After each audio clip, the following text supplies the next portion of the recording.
Every generation tries to explain what's wrong with the world. Some point to politics. Some people point to economics.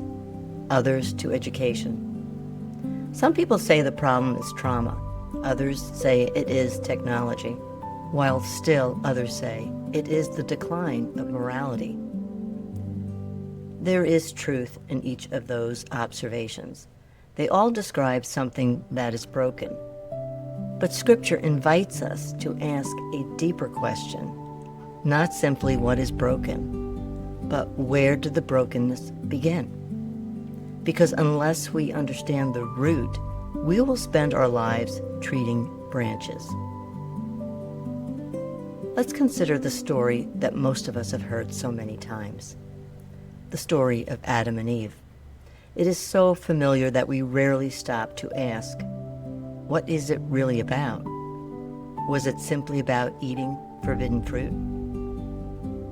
Was it primarily explaining why suffering entered the world? Or is Genesis holding up a mirror, revealing something about every human heart, including yours and mine? I believe Genesis is not simply telling us where humanity has been. It is showing us where we still live. Notice what the serpent never says. He doesn't begin by attacking Eve's morality. He attacks her trust. He plants a question. Did God really say? And then another question. Can God really be trusted? Finally comes the temptation beneath every other temptation. You can decide for yourself. You can determine what is good. You can become your own authority. This is far more than breaking a rule. It is the desire to live independently from the one who gives us life. The first sin is not primarily eating forbidden fruit. It is choosing self-rule over communion with God. It would be comforting if Genesis ended there, if Adam and Eve were simply unfortunate exceptions. But every one of us repeats their story. Sometimes we trust our own understanding more than God's wisdom. Sometimes we pursue control instead of surrender. Other times we seek security and success, whether that be in relationships or accumulating knowledge or in our moral performance. We all look for something to give us the life that only God can give. The names of these somethings can change, but the heart of temptation does not.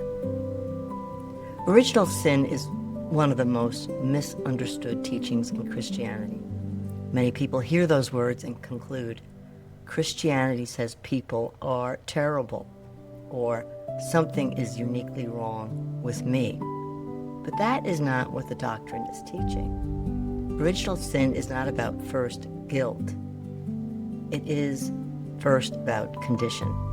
It tells us that humanity has become separated from the God who is life itself. We are born into a world already marked by that separation. We learn to live inside that brokenness before we are even aware of it. We naturally learn self-protection before surrender. We learn control before trust. And we perform instead of receiving grace. We value self-rule before communion. This is not because some people are unusually defective. It is because all of humanity shares the same condition. Ironically, this is one of the most hopeful teachings in Christianity, because shame says something is uniquely wrong with me. The gospel says something has gone wrong with humanity. That changes everything. Because if the condition is universal, then grace is offered universally. No pretending, no comparison, no need to hide, only an invitation to come home. Let's consider why we keep trying to save ourselves. If separation from God is the deepest human problem, and it is, then every human being will instinctively try to solve it. We do this in different ways. Some people pursue achievement. Others pursue pleasure. Some pursue wealth. Other people pursue approval. Others pursue knowledge. And yet others even pursue religion. Even religion can become another attempt at self-salvation.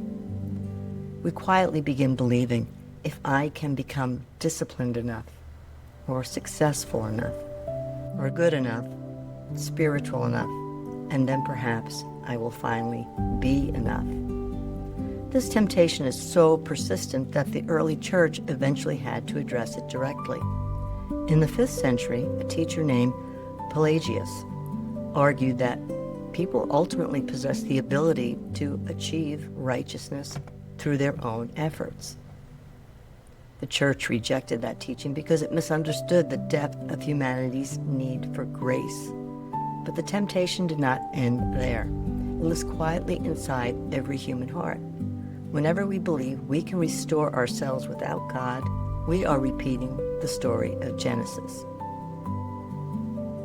Now let's consider why psychology matters and why, very importantly, why it isn't enough.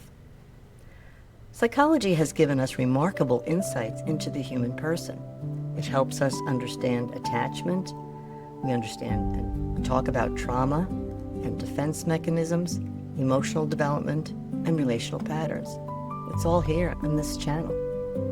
Neuroscience shows us how repeated experiences shape the brain, how attention changes neural pathways, how protective behaviors become automatic. These are, when you think of it, extraordinary gifts of common grace. These tools to make positive change.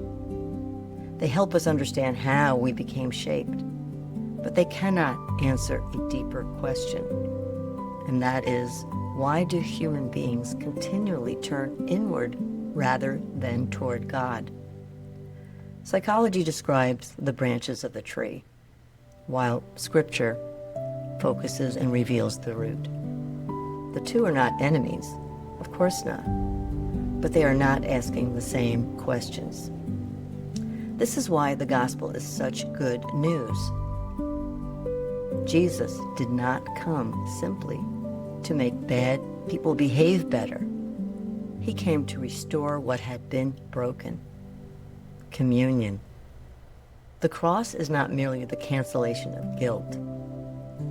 It is God's invitation for us to be back into relationship with Him, back into trust, back into dependence on Him, back into life.